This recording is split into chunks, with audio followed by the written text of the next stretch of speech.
எல்லாருக்கும் வணக்கம். மாவெல்லாம் எதுவுமே சேர்க்காம வெஜ் மோமோஸ் ஒன்று எப்படி பண்ணலான்னு பார்க்கலாமா? இது மாதிரி காயெல்லாம் ஃபஸ்ட்டு கட் பண்ணி வச்சுட்டு ஒரு பேனில் எண்ணெய் விட்டு பொடியாக நறுக்கின பூண்டை ஃபஸ்ட்டு அதில் சேர்த்துக்கிறேன். அதுக்கப்புறம் பொடியாக கட் பண்ண வெங்காயம் கொஞ்சம் வதங்கினதுக்கப்புறம் அதிலே கொஞ்சம் இஞ்சி பூண்டு பேஸ்ட் சேர்த்துக்கலாம். இஞ்சி பூண்டு பேஸ்ட் பச்சை வாசனை போனதுக்கப்புறமா நம்ம கட் பண்ணி வச்சுருக்க காய்கறிலாம் அதில் சேர்த்துக்கலாம். நான் என்னென்ன காய் கட் பண்ணியிருக்கேன்னா பீன்ஸ், கேரட், முட்டைக்கோஸ், ஒரு குடமிளகா எல்லாத்தையும் நறுக்கி வச்சுருக்கேன்.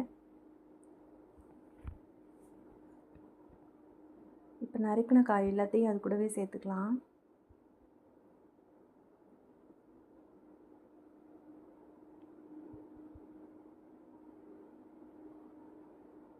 கொஞ்சம் உப்பு, கொஞ்சம் கரம் மசாலா, கொஞ்சம் மஞ்சள் தூள்,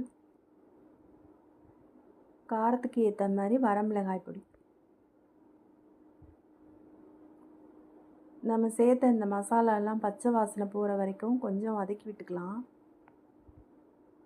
வதக்கினதுக்கப்புறமா அடுப்பை ஆஃப் பண்ணிவிட்டு அதிலே கொஞ்சம் லெமன் ஜூஸ், நம்ம புளிப்பு தேவைக்கு தகுந்த மாதிரி கொஞ்சம் லெமன் ஜூஸ் புழிஞ்சு விட்டுக்கலாம்.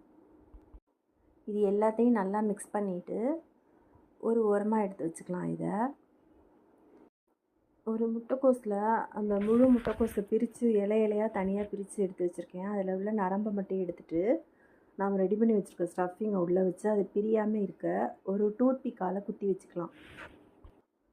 இது மாதிரி எல்லாம் ரெடி பண்ணிவிட்டு ஒரு இட்லி தட்டில் இது எல்லாத்தையும் மேலே இருக்கிற முட்டைக்கோஸ் நல்லா வேகிற வரைக்கும் வேக விட்டு எடுத்துக்கலாம்.